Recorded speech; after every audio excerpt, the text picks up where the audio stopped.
എല്ലാവർക്കും സുഖമല്ലേ? ഇന്ന് ഞങ്ങൾ ഗാർഡനിൽ കുറച്ച് പണിയാണ്. ഇലകളെല്ലാം അങ്ങ് വീണ് കഴിഞ്ഞിട്ടുണ്ടെങ്കിൽ അടിച്ചുവാരി പുല്ലും വെട്ടി അങ്ങ് ഇട്ട് കഴിഞ്ഞിട്ടുണ്ടെങ്കിൽ പിന്നെ ഒരു 1-2 മാസത്തേന് പുല്ല് വെട്ടേണ്ട കാര്യമൊന്നുമില്ല. എല്ലാവരും പുറത്തിറങ്ങിയിട്ടുണ്ടെങ്കിൽ നീനൂസിക്കും രാജപ്പനും നല്ല സന്തോഷമാണ്. പിന്നെ കളിയാണ്. രാജപ്പനെ കളിക്കാൻ പിടിച്ചോണ്ട് പോകുന്നതാണ് കാണുന്നത്. രാജപ്പനൊട്ട് കളിക്കുകയും വേണ്ട. ഇലകൾ കണ്ടില്ലേ, ഇങ്ങനെ വീണോണ്ടേ ഇരിക്കുകയാണ്. ഒരു 1-1.5 മാസം കൂടെ കഴിയും ഇലകൾ ഫുള്ളൊന്ന് വീണ് തീർന്നു കിട്ടാൻ. അത് കഴിഞ്ഞ് പിന്നെ എല്ലാം ഇങ്ങനെ കമ്പുകൾ മാത്രമായിട്ട് നിൽക്കും. പിന്നെ ഒരു ശോകമൂകമാണ് ആകെ. നല്ലൊരു സ്ഥലമാണ് ഇത്. ഇവിടുന്നൊക്കെ ഫോട്ടോ ഒക്കെ എടുത്തിട്ടുണ്ടെങ്കിലുണ്ടല്ലോ ഒരു കാവിലൊക്കെ നിൽക്കുന്ന പോലത്തെ ഒരു ഫീലാണ്.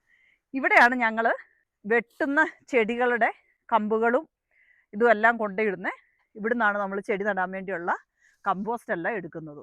ഇത് കണ്ടോ, വലിയ പൈൻ ട്രീസ് ആണ്. ഇതിൻ്റെയൊക്കെ വലുപ്പം നോക്കിയേ, നൂറ്റാണ്ടുകൾ പഴക്കമുള്ള പൈൻ ട്രീസ് ആണ് ഇതെല്ലാം.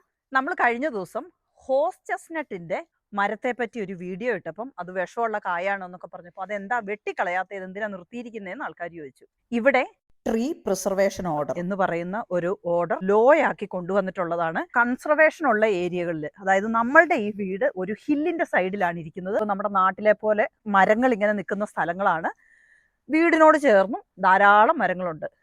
ഈ റോഡ് അങ്ങോട്ട് കയറി കഴിഞ്ഞിട്ടുണ്ടെങ്കിൽ അവിടെ വലിയ കുന്നും കൺസർവേഷൻ ഏരിയ ഉള്ള മലകളുമാണ് അവിടെ ഉള്ളത്. ഇവിടെയുള്ള മിക്കവാറും മരങ്ങളിൽ കൗൺസിൽ നമ്പർ ഇട്ടിട്ടുണ്ട്. ഇതേൽ 2890 എന്ന് എഴുതിയും വെച്ചിട്ടുണ്ട്. എന്ന് പറഞ്ഞിട്ടുണ്ടെങ്കിൽ ഈ നമ്പർ അവിടെ രജിസ്റ്റേർഡ് ആണ്. ഈ മരം നമുക്ക് തൊടാൻ പോലും പറ്റില്ല.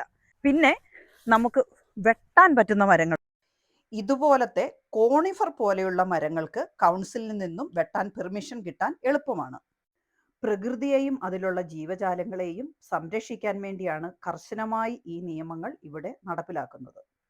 ഇതുപോലത്തെ ലൈം ട്രീ പോലെയുള്ള മരങ്ങൾ പ്രൂൺ ചെയ്യണമെങ്കിൽ പോലും കൗൺസിലിന്റെ പെർമിഷൻ വേണം. അതുകൊണ്ട് UK-യിലുള്ളവർ മരങ്ങൾ വെട്ടുന്നതിന് മുമ്പ് നിങ്ങളുടെ ലോക്കൽ കൗൺസിലുമായിട്ട് ബന്ധപ്പെടുക, അല്ലെങ്കിൽ 20,000 പൗണ്ട് വരെ പിഴ വരാം. എന്തു തണുപ്പത്താണേലും ഞങ്ങൾ വിടർന്നു വിലസും എന്ന് പറഞ്ഞുകൊണ്ട് ദാ നമ്മുടെ ഫ്യൂഷ്യ. ഈ കാ കണ്ടിട്ടുണ്ടോ നിങ്ങൾ? മിക്കവാറും ക്രിസ്മസ് കാർഡിലൊക്കെ കണ്ടിട്ടില്ലേ, കേക്കിൻ്റെ മേലെ വെക്കുന്നത്. വിൻ്ററിനെ വരവേൽക്കാൻ വേണ്ടി പ്രകൃതി ഒരുക്കി വെച്ചിരിക്കുന്നതാണ്. ഇവിടെ ഇങ്ങനെയുള്ള ബെറീസ് കൂടുന്ന സമയം ശക്തമായ വിൻ്റർ ഉണ്ടാകും എന്നാണ് പറയുന്നത്. ഈ വർഷം ഹോളിയിലൊക്കെ നല്ലതുപോലെ ബെറീസ് ഉണ്ട്. വിൻ്റർ തുടങ്ങാനാകുമ്പോഴത്തേക്കേ റോസുകളെല്ലാം ഇലയും പൊഴിഞ്ഞ് പൂക്കളും ഇല്ലാതെ നിൽക്കുന്നതാണ്. പക്ഷേ ഇവര് പൂവുണ്ടായിക്കൊണ്ടേയിരിക്കുന്നു. അപ്പോൾ വേറൊരു വീഡിയോയുമായിട്ട് ഉടനെ കാണാം. Bye bye.